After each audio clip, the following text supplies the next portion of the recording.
Hi folks, I'm Ashraf Hingora. I'm a language and soft skill trainer, life business and parenting coach. English breakfast with Ashraf में आज हम subject plus have plus infinitive से बने हुए वाक्यों का अध्ययन करेंगे। जब subject plus have plus infinitive से बने हुए वाक्यों से नेसेसिटी मतलब आवश्यकता, ऑब्लिगेशन मतलब बाध्यता और कंपल्सन मतलब अनिवार्यता का बोध होता है, तब ऐसे हैज हैव का अर्थ होता है या पड़ता है। और ऐसे हैज हैव के अर्थ को जोर दे करके कहने के लिए बोलचाल की शैली में मतलब कोलोक्वियल स्टाइल में गॉट शब्द का इस्तेमाल हैज हैव के बाद लगाया जा सकता है। यहां भी गॉट शब्द का कोई अर्थ नहीं होता तथा ऐसे हैव का आईएनजी फॉर्मेशन हैविंग नहीं बनाया जा सकता।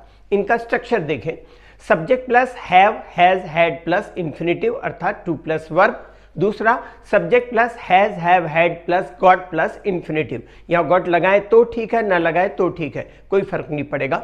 एग्जांपल देखिए, ही हैज टू बेग या he has got to beg, उसे भीख मांगना पड़ता है। मतलब ये क्या हुआ, ऑब्लिगेशन या बाध्यता। We have to learn English, हमें अंग्रेजी सीखना है या सीखना पड़ता है, ये कंपल्सन या अनिवार्यता का इसमें बोध होता है।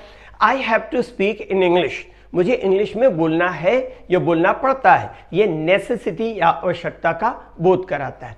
ऐसी रचनाओं में हैज हैव का अर्थ है या पड़ता है होता है और हैज हैव के पास्ट हैड का अर्थ था, पड़ा या पढ़ता था होता है। हैज हैव का फ्यूचर विल हैव या शैल हैव द्वारा बनाया जाता है जिसका अर्थ होता होगा या पड़ेगा। एग्जाम्पल देखें, he has to work hard, उसे कठिन परिश्रम करना पड़ता है। He had to work hard, उसे कठिन परिश्रम करना पड़ा या पड़ता था। He will have to work hard, उसे कठिन परिश्रम करना पड़ेगा। निगेटिव स्ट्रक्चर देखें किस तरह से बनते हैं, फॉर्मूला पहले देखें उसके बाद एग्जांपल देखेंगे।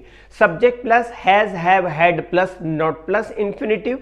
दूसरा subject plus do does did plus not plus have plus infinitive. Example से समझेंगे, he has not to beg, उसे भीख मांगना नहीं पड़ता, या he doesn't have to beg, उसे भीख मांगना नहीं पड़ता। I have not to work hard और I don't have to work hard, मुझे कठिन परिश्रम करना नहीं पड़ता। He had not to work hard और he didn't have to work hard, उसे कठिन परिश्रम करना नहीं पड़ा।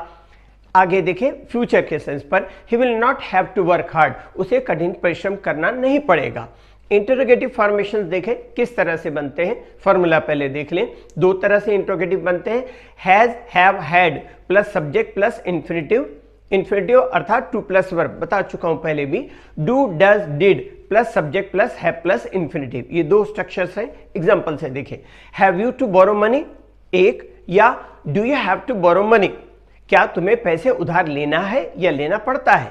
उसी तरह has he to borrow money और does he have to borrow money, क्या उसे पैसा उधार लेना पड़ता है या उधार लेना है।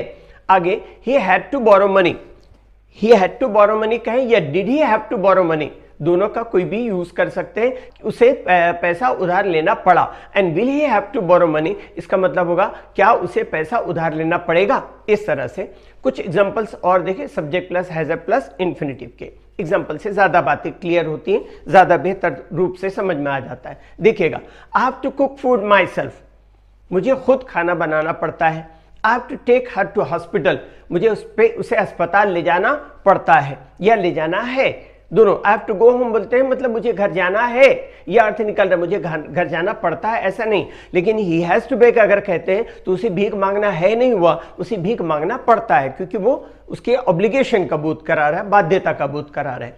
एक और एग्जांपल देखें, he has to take all the decisions, उसे सारे फैसले लेने हैं या लेने पड़ते हैं। He has to work like a donkey all day long, उसे दिन भर गधे की तरह काम करना पड़ता है। I have to wait until she returns, उसके लौटने तक मुझे इंतजार करना है या इंतजार करना पड़ता है। कुछ एग्जांपल हेड के साथ में देख लें, I had to travel by bus, मुझे बस से सफर करना पड़ा या पड़ा था। I had to stand in the rain, मुझे बारिश में खड़ा रहना पड़ा या पड़ा था। We had to start at once, हमें तुरंत रवाना होना पड़ा या पड़ा था। We had to go on foot, हमें पैदल जाना पड़ा, यहां पर भी कह सकते पड़ा था। She had to mortgage her ornaments, she had to mortgage her ornaments, उसे अपने गहनों को गिरवी रखना पड़ा या पड़ा था। She had to make a speech, उसे भाषण देना पड़ा या भाषण देना पड़ा था। शैल और विल के साथ में कुछ एक एग्जांपल देख लें फ्यूचर के कंस्ट्रक्शन।